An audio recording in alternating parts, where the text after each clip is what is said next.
Are you ready to turn your passion into profit and earn thousands by developing and selling digital products? Well, then look no further, because in this podcast episode, we've got you covered. It's going to be based on Neil Patel's $1 Million Formula.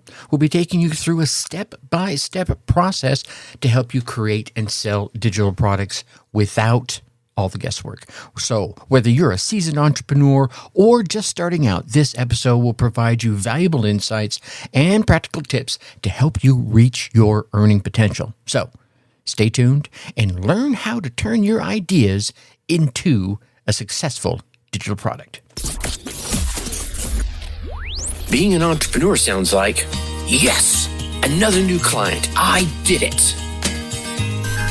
But it can also sound like, I am really not understanding this technology, and I'm feeling so overwhelmed. Am I even cut out for this? That's why I started the Dark Horse Entrepreneur Podcast, to help infopreneurs, coaches, and course creators who want to build a business online but are battling technology, overwhelm, procrastination, and even imposter syndrome. Think successfully, think differently, think bigger, and take action by learning tips from an array of business owners, all dropping knowledge on the Dark Horse Entrepreneur Podcast. Check us out at www.darkhorseschooling.com. What is up? What is up? What the hell is up, my Dark Horse friends and family? Welcome back to another episode of Case Study Learning. I'm your Dark Horse host, Tracy Brinkman. This episode is going to be loosely based on Neil Patel's $1 Million Formula that he shared online. Now, in Neil's formula, he outlines the bare basics of what you need to do to earn millions of dollars, just as he has, right? So, but I'm going to go through here and I'm going to try and fill in some of the gaps as I go. So, staying true to his formula, but taking most of the guesswork out of the process. So there's some little holes in there. I'm going to try and fill those holes, but I want to stay true to the formula he outlined there, because it works. So let's take the guesswork out of it for you. But keep in mind, this is nearly the exact formula that many marketers have used and are still using before and after Neil to create very similar successes. So I'm really not giving away any secrets here when I share with you how some of the top online marketers are doing this every day online. But I am going to make this as simple as possible. So follow the steps, put in the work, and in a few weeks, or maybe a few months, let's be honest here, I don't want to blow smoke up your butt, you can start to see massive successes just like they have. Now, let's start with a little bit of background here. Now, Neil used to sell info products, and in fact, that's mostly what he did for several years until he started his software businesses. Now, during his best year, he earned, ready for this? $371,882. I didn't give you the good part. He earned $371,882 on an average month. Yeah, with some months going as high as $600,000 and other months where he only did a measly $200,000, right? Can you live with that? Yeah, okay. So you might wonder, with all that success, why he stopped doing that. I mean, he was making a shit ton of money, right?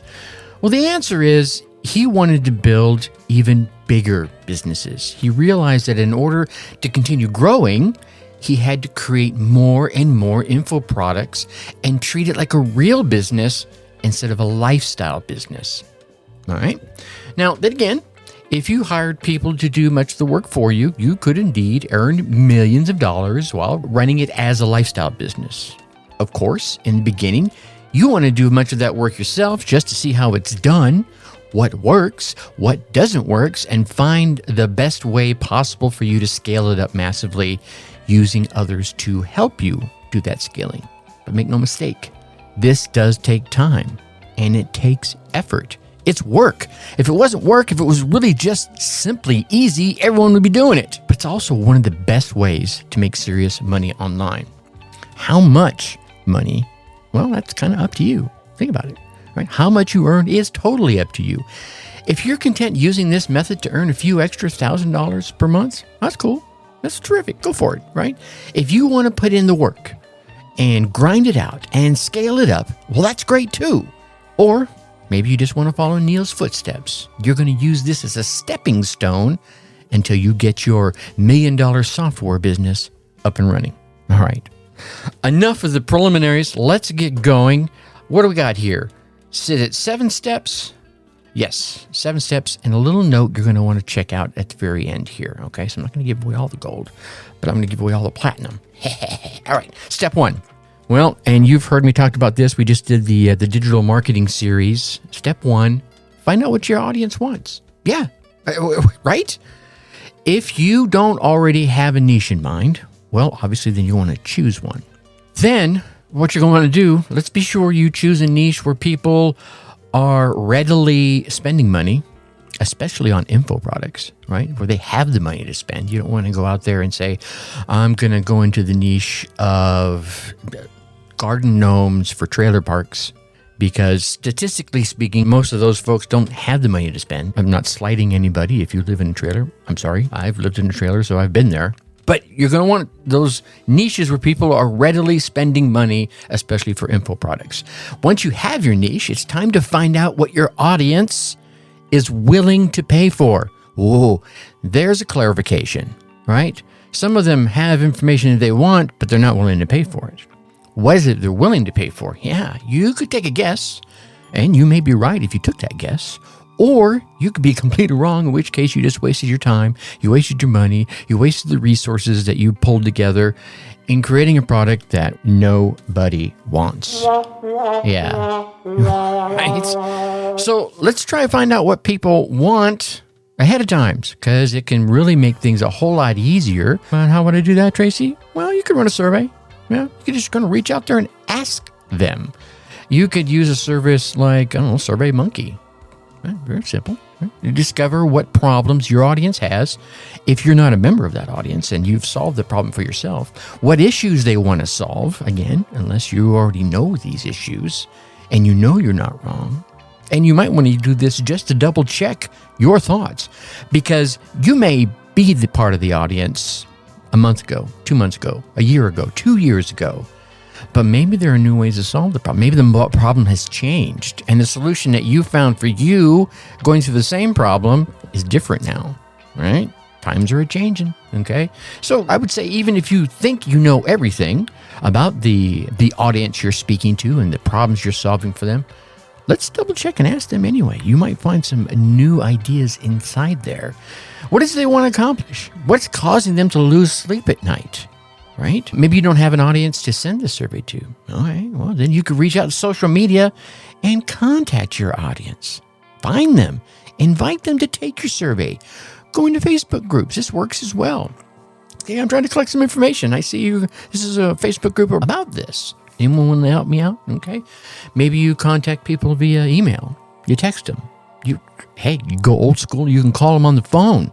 Or you just meet them face to face and ask them. Have real conversations where you can discover what are the issues they are having, those things that are keeping them up at night. Now, let's look at the best-selling products in your niche. Go out there. If you're in the niche, you want to check those out. Read the sales letters carefully. Pay attention to the main theme that the sales letter has and what pain points that they're addressing. Read the testimonials and find out how the people are using the products. Look at courses in your niche as well as books. See what other users and customers are saying about the product. Sometimes you'll find hidden nuggets in there. Man, this is a great book, but it didn't answer my burning question, which is XYZ. Right? I was reading one not so long ago. It was just 2 days ago. I was looking out in the podcast industry, because I can't try to keep my finger on it, because that's what I do. I help people with podcasting. And I was looking at one of the number one books out there, and it had lots of great reviews, but more than, I'll say, 20% of them kept saying it had too much fluff. Yeah? You don't want to be accused of having too much fluff. They want you to get to the meat of the problem. Just go right for it. Okay, now what you want to do is you want to make a list of the things you discover, so you can be sure I wrote down as I'm writing my podcast book. Don't make a lot of fluff. Get straight to the point. Get a good idea of what it is you want to create, and then survey the people to help you refine the idea even better, right? And this is something that people are passionate about and are eager and even waiting to buy. They're desperate to buy this thing before you've even created it. And the fact that you've asked them about the information, they're going to go, are you creating this? Well, I'm ready. They're raising their hand in advance, right? Here's an example. If you're in the marketing niche, an all too common problem is getting qualified traffic to your website. Everyone has this. I've got this amazing product, got this amazing website, but it's like crickets. No one's coming to my website. So if you can offer a solution to this problem that works, and especially if it's a solution people don't generally know about, well, winner, chicken dinner, everyone's going to be clamoring. They're going to be like, yeah, right, let's do this.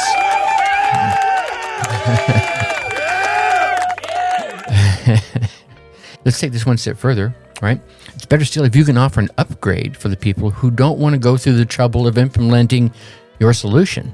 Yeah, I'm giving you an upsell here. Yeah, what you can do is you can do the work for them. Software, maybe it's software does the work for them. That's what Neil did. Either way, you're going to get a lot of people who upgrade because they'd rather have that fast, easy solution, right? Immediate gratification where we've all come to know and love.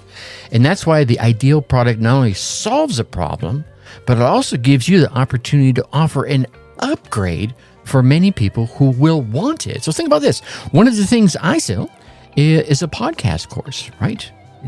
I've benefited from podcasting. There's lots of other folks out there I think could benefit from it as well. They don't know how. What about this? What about that? Well, how do I do this? How do I make it right? And so I teach them how to do that. And then one of the upgrades is no one wants to do the audio editing behind the scenes. It's just a pain in the butt and it's time consuming. Well, here, let me take that off your plate for you, right? Bing, bang, boom. All you have to do, my friend, is get on the microphone, record your episode, hand it over to me, and people will handle it for you. And 3 to 5 days later, we'll even post it for you if you want to. There you go. See what I'm talking about? Now, let's say you're not in podcasting. Maybe you're a landscaper, right? You could offer a class on how to design your front yard and backyard. Some people will take the class and realize they're a little bit out of their depth, and they prefer for you to do it for them. Now, maybe taking the class gives them some new ideas and they come up with these cool designs, but now you and your team can provide this service virtually with no need to ever visit their home again. The homeowner can take your diagrams and a list of plants and a local landscaper, and they can make it into their reality, or they can hire you to do it for them, right? Okay? So let's look at something really basic. Building a website. You can offer a course to chiropractors or authors or yoga instructors on how to build the ideal website that converts visitors. Then you can also offer an upgrade to them for doing the work for them. So if they go through the class on how to create the ideal website, now they understand the construct of the website. But they're like, man, it's going to be too much work. Well, I would do it for you. Would you please? Yeah. See, the product you create doesn't necessarily need its own upgrade. But if you're trying to decide between 2 different product possibilities, I would recommend choosing one that allows an expensive upgrade that you can fulfill for even more income. You with me? All right. So that's step 1.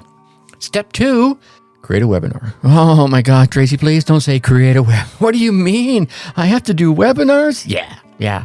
I realize that doing a webinar can sound like a scary thing for some people, but I can also tell you that once you've done your first couple of webinars, you'll wonder why you were ever so nervous in the first place. It's really much easier than people think. And when I say webinar, this could be a webinar, it could be a workshop, it could be a summit. I just did a summit last month.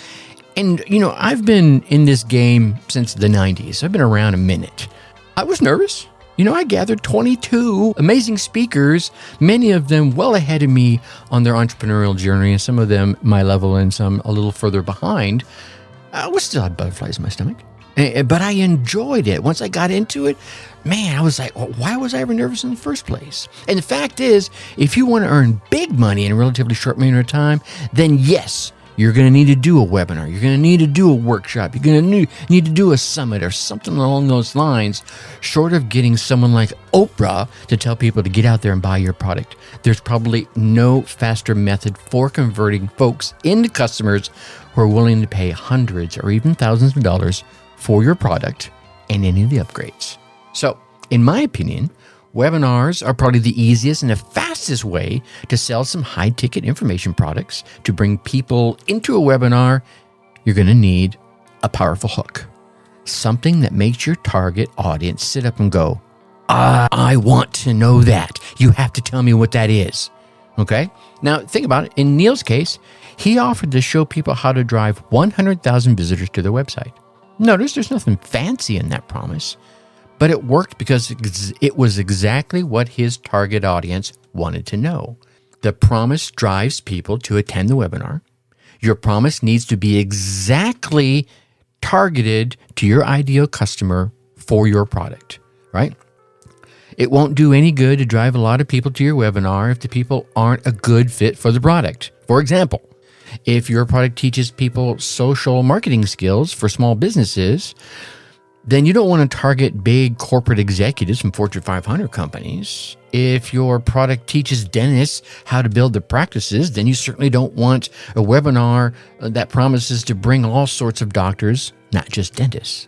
Your promise must target your exact information product buying audience. Okay?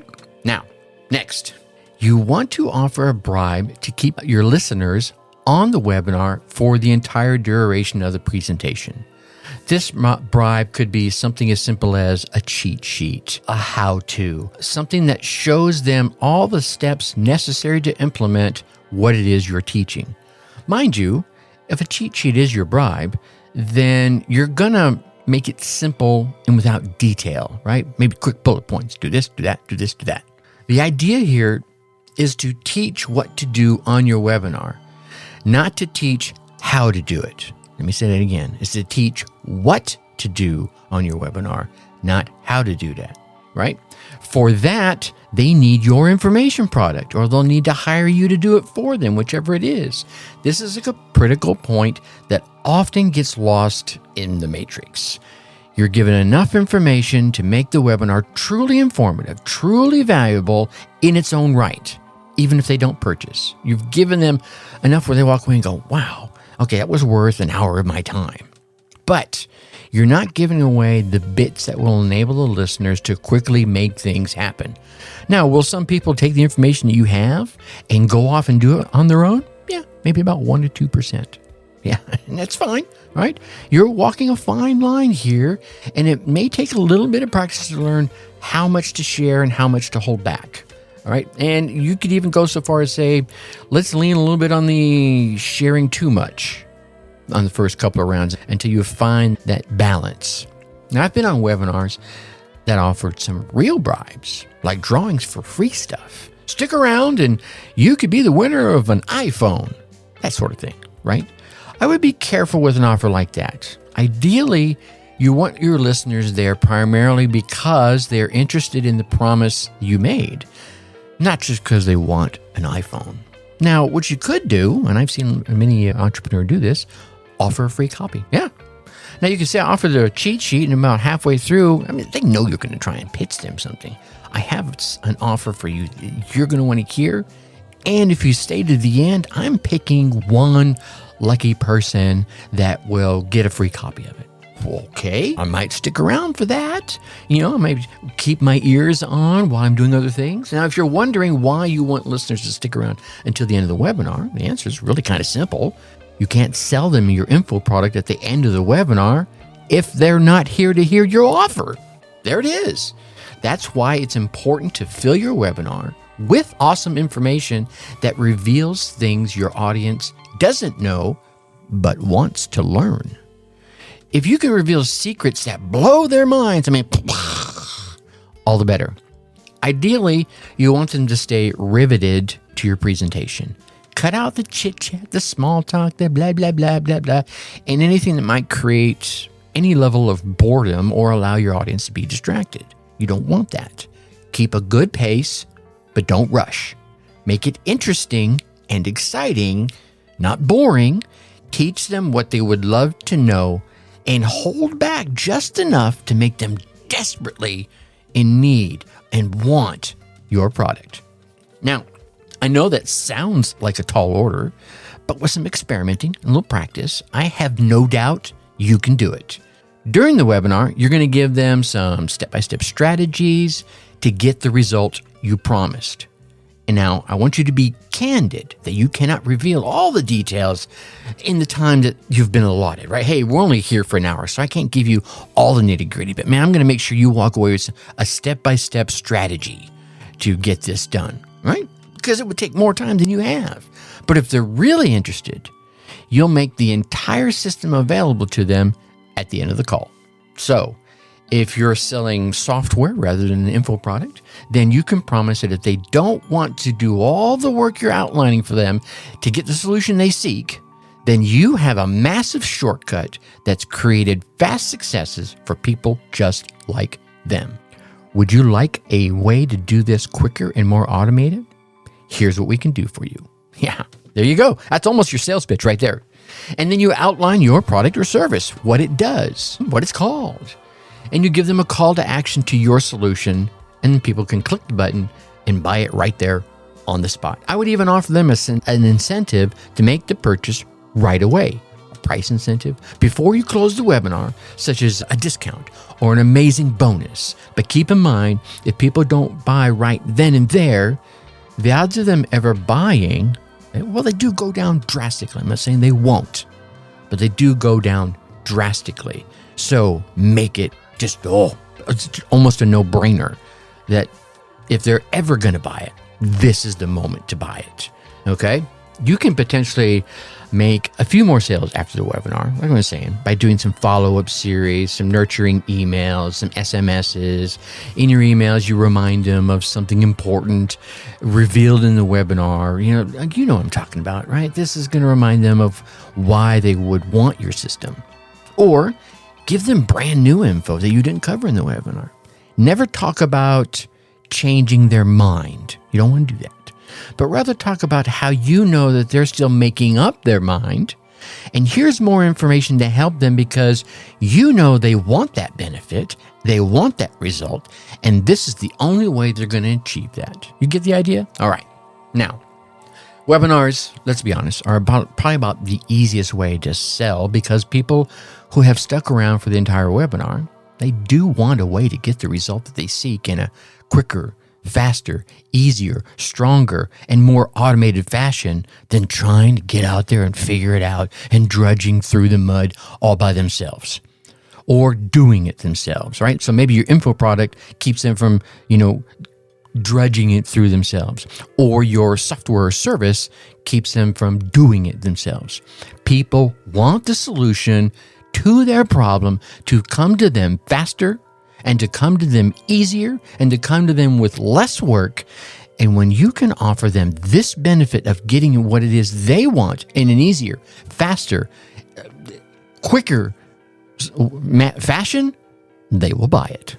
And if they don't buy it, they probably weren't going to buy it in the first place. Phew.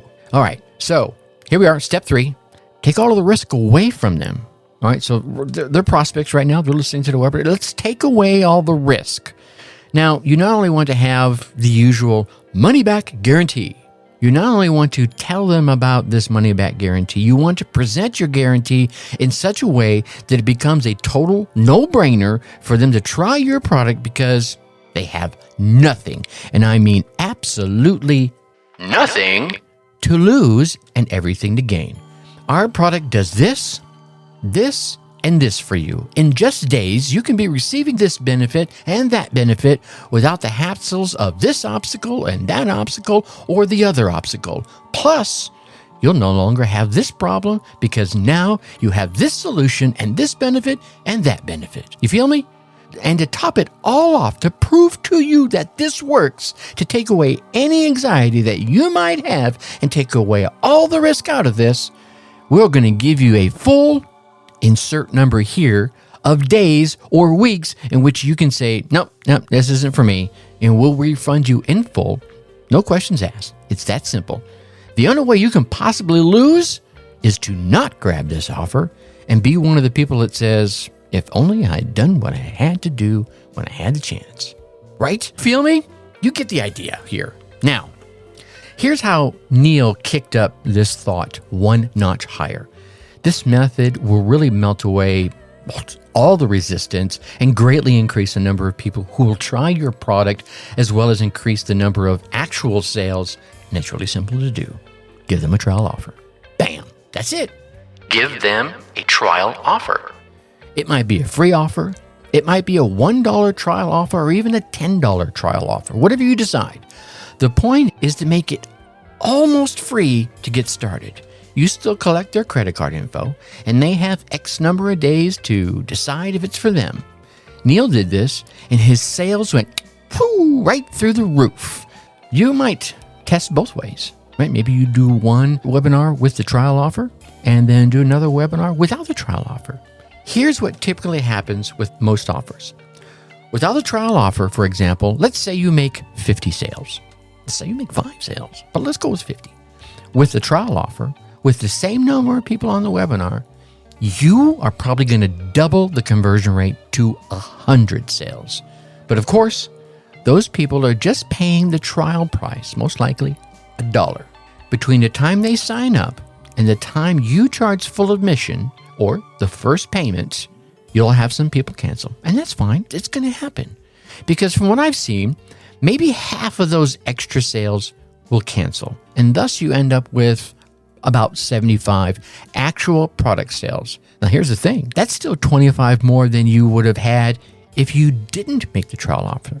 Now, your numbers could vary, of course, and I'm not a lawyer and I can't predict the future. So depending on your audience, your product, and a host of other factors out there, your numbers are going to be a little different. But you get the idea here. Another benefit from offering a $1 trial offer is this. If you're new to selling on webinars, you will likely be much more comfortable asking people to pay $1 than asking them to pay several hundred or several $1,000s up front. And it's important that you be comfortable enough to sound confident about your product and the offer that you're making, because that confidence will resonate through you, through your face, through your voice, to your audience, and increase your sales. All right, let's get to step 4. Man, we're already 29 minutes into this. On step number 4, you are going to keep delivering.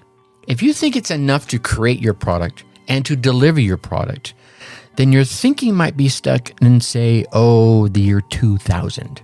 These days, people expect so much more. And it's up to you, my friend, as a space entrepreneur, I know you are, to keep delivering it. Offer ongoing training updates. Offer coaching calls. Offer group coaching calls. The idea is to help your customer implement and use what they have learned, what they're learning, or to make the most out of your software, to make out whatever the product is you're offering, to make the most out of it. You do not want them to feel like you've abandoned them after the sale. This, my friend, will increase your customer satisfaction and reduce refund requests. Remember those 25 we said we'll bail on you on the $1 offer? This is a way to greatly reduce that. And by continuing to offer them updates, group coaching, and so forth and so on, you'll have the perfect excuse to stay in constant contact with them. And that means you can offer them a host of other products as well, whether they be your products or your affiliate offers. You might want to hit that rewind button and re-listen to that last paragraph again. Actually, I'm going to go ahead and do it for you. And by continuing to offer them updates, group coaching, and so forth, you have the perfect excuse to stay in constant contact with them and offer them a host of other products, whether they be yours or affiliate offers. Right? Those handful of words, 30, 40 words, have created fortunes for so many entrepreneurs out there. Rather than continuing to contact them to sell them stuff, you can contact them to make sure they're getting the most out of the product they already purchased from you. Why? Because you care, right? That's why you got into this in the first place. You want to help people. You give a damn about their success. You give a damn about why they came to you in the first place. Did you get what you needed from me? And you know what? You do that, and they will take notice, which is why when you suggest a new product, a new offer, be it yours or someone else, it will be the perfect complement to the original, or the new service is a better way to achieve their goal. They're going to listen to you because you care. And in many cases, they're going to buy it from you because you care, right? You feel me? Am I getting home? Okay, let's get to number 5. Now you got them. What do you want to do? Well, let's create a robust community with all these people that you have shown you care about. People love to do courses, and they really love to do courses with other people, or learn skills with other people, or even build their businesses with other like-minded people. It's just something about the combination of folks. Maybe it's what did Napoleon Hill call that? The universal mind that seems to form when you get multiple people together. No one wants to really go on the journey alone. And the entrepreneurship journey can be very lonesome, can it? Yeah, I can feel you nodding your head right now. They want to help when needed, and they want to have their questions answered. They want to feel good by helping others, and they want to make connections. They want to make friendships. They want to build partnerships too, right? And the best way to do that is with a community. Working together, people can get more ideas, help each other solve more problems, collaborate better, and feel like they're a part of something that is so much bigger than themselves, than their business, than anything you can think of. People are hardwired for this. They're hardwired to belong to tribes. And if you can create a tribe that people want to be a part of, they will never leave until you do something stupid, right? Let's be honest. And sometimes you can even do something stupid and they'll be like, okay, you've been really good until you did that. Well, then just own it, right? Okay. And here's the thing. They're even willing to be charged a monthly fee if your tribe is good enough. Yeah. You've seen it. You're probably a part of a couple of them, okay? Again, creating a tribe of people in order to form a robust community will make it super easy for you to sell additional products and additional services. Here's another thing. Remember that survey I mentioned in step 1? If you have a tribe of robust people, the next time you want to do a survey, how fast do you think you're going to be able to get them to answer? Yeah, really fast. You feel me? All right. Step number 6, scale up your revenue with, wait for it, more webinar attendees. I know. You're expecting something magic there, right? Yeah, the magic wand is more webinar attendees. If you already have an audience, they are the first people you want to get on your webinar. Next, if you have relationships with other movers and other shakers in your niche, strike deals with them to get their audiences on your webinars. That's what I did with my summit. All 22 of those speakers I had on my summit emailed their lists and told them about the summit, and people attended. Why? Well, because they knew at the end of the summit I was going to be making an offer, and I was going to give them affiliate commissions for those offer. I was going to make it worth their time. Plus, every single one of those folks was growing their list as a result. Here's why. They came on, 22 speakers, remember I told you. All 22 of those speakers emailed their list about this summit. So all 22 of those speakers were being exposed to 21 other sources of email lists that maybe had not heard of them before. So it was a win-win, okay? And then, of course, you could use paid ads for a continuous stream of new webinar attendees. Now, hopefully, if you use both of these first two methods, targeting your own audience and the audience of others, you'll start having plenty of sales. Then you can use that profit to start advertising with paid ads on, YouTube and Facebook.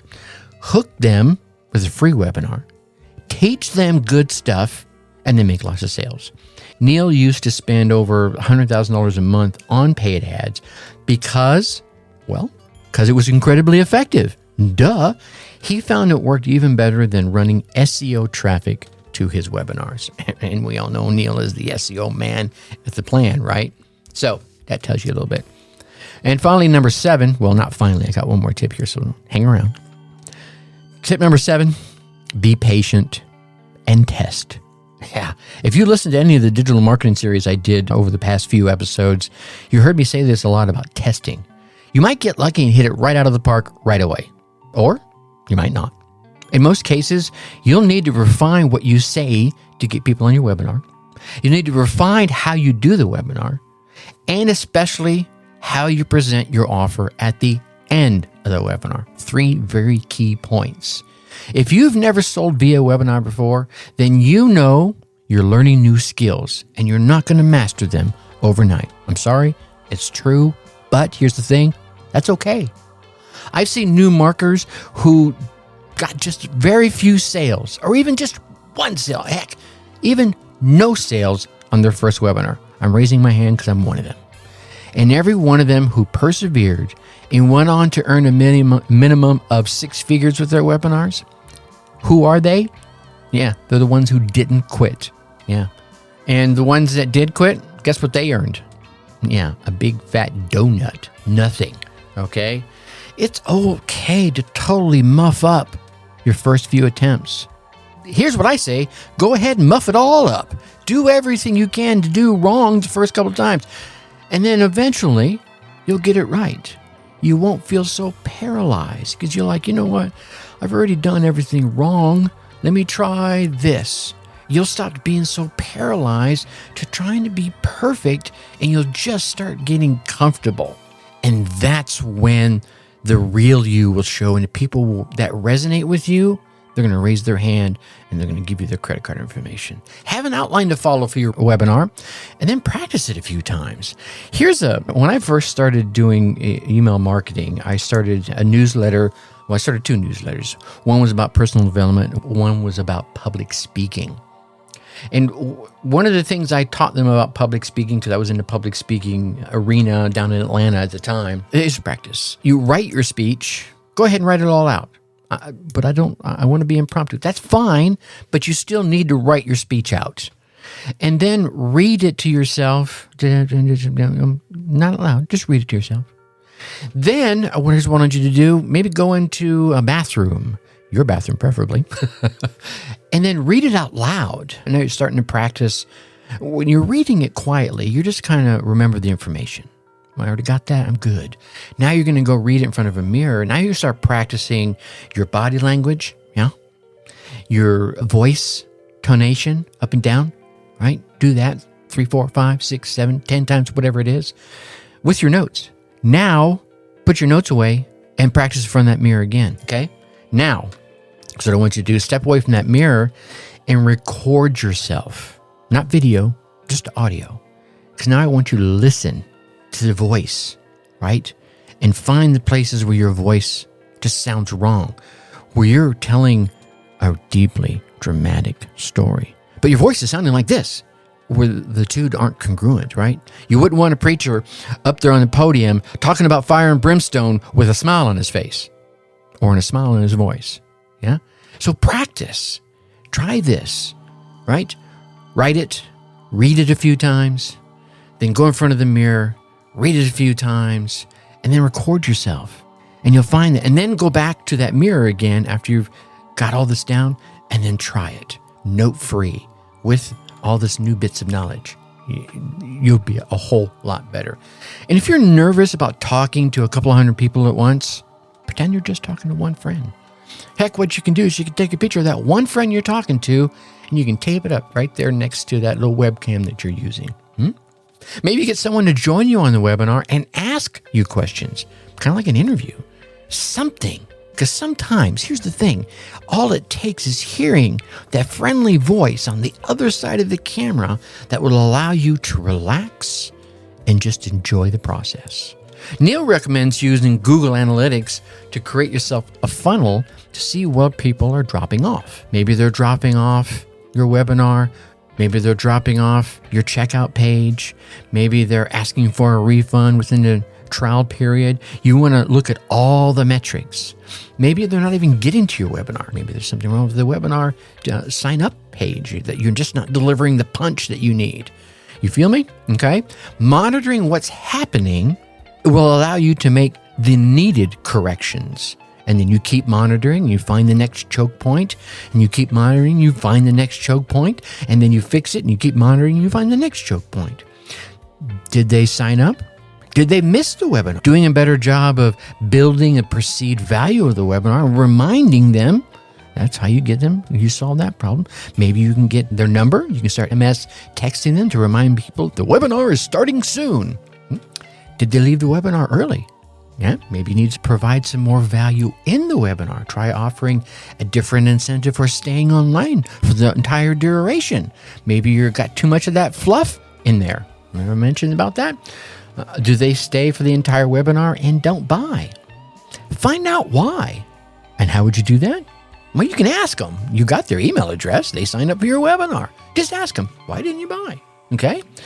Realize this isn't something that's likely to make you a ton of money in a few days. I'm sorry, just won't. But if you invest, say, 3 months, or maybe a little bit more, in testing and tweaking, I'm willing to bet you could see some amazing results. So I want to leave you with this mind-blowing thought. Ready? What if today you started researching what you want to create as your product? Let's say it's a course. You spend a week researching what people are dying to know. And then you spend another week recording a series of 10 or 20 lessons that teach people to get a result that they truly want to have. Okay? Next, you work on creating your funnel, including your webinar. And maybe 4 to 6 weeks from right now, you hold your first webinar. In fact, that first week, you do 3 webinars and you make some sales. You also find out what needs to be fixed and you fix it. Then you do some more webinars. And about 2 to 3 months from now, you're making some decent money. Nothing spectacular, right? You're not going to, be hanging out with any of the billionaires out there, but it's enough for you to know that it's really working. And you perfect your webinar and you hone your funnel. And in about 6 months, you know that if 1,000 people sign up for your webinar, 300 of them are going to show up. And 250 of those are going to stay for the entire webinar. And of those 250 that stay for the entire webinar, looking at your numbers, you know that 30 of them will purchase your course. And your course costs $500. Which means one webinar with 1,000 signups equates to 15 grand. And maybe you spend 10 or 20 or even 30% of that on advertising. And you get enough interest through advertising to do 2 webinars a week. You feeling where this is going? You getting the picture? Or maybe this scenario, maybe you think, well, that's too damn rosy. And you only do half as good in 6 months. Would you be terribly disappointed at just a few $1,000s a week by holding 2 one-hour webinars? Here's the question. So let me give you this last note that I was saving for you. We only talked about promoting your own product via a webinar here, but there's no reason why you couldn't team up with another product owner and split the profits. And the 2 of you can conduct the webinar together, or you could do it alone. But what you want to do is you want to decide in advance what an equitable split of the profits would look like. Or you can cheat. Yeah, this is perhaps a bit sneaky, but it works. You're going to become an quote-unquote overnight expert. In reality, it's really going to take you a month or 2, maybe 3, maybe a little more, okay? By purchasing the top 5 or 10 products on a certain topic. And I want you to devour them, really get into the information and just absorb it. Make that information a part of who you are. Heck, well, if you're going to learn it, you may as well use it yourself. Take notes on what you do and how it works. And then, my friend, create your own product in your own words using what you've learned, and then go all the way back up to step 1 in this episode and start selling it. All right, there you have it, my friend. Step-by-step way to start earning thousands by developing and selling digital products. Hopefully, I over-delivered for you today. And with that, I'm going to leave you as I always do. Think successfully and take action. Thank you for listening to the Dark Horse Entrepreneur Podcast. Thanks for tuning in. Check us out at www.darkhorseschooling.com. All right. My name is Tracy Brinkman.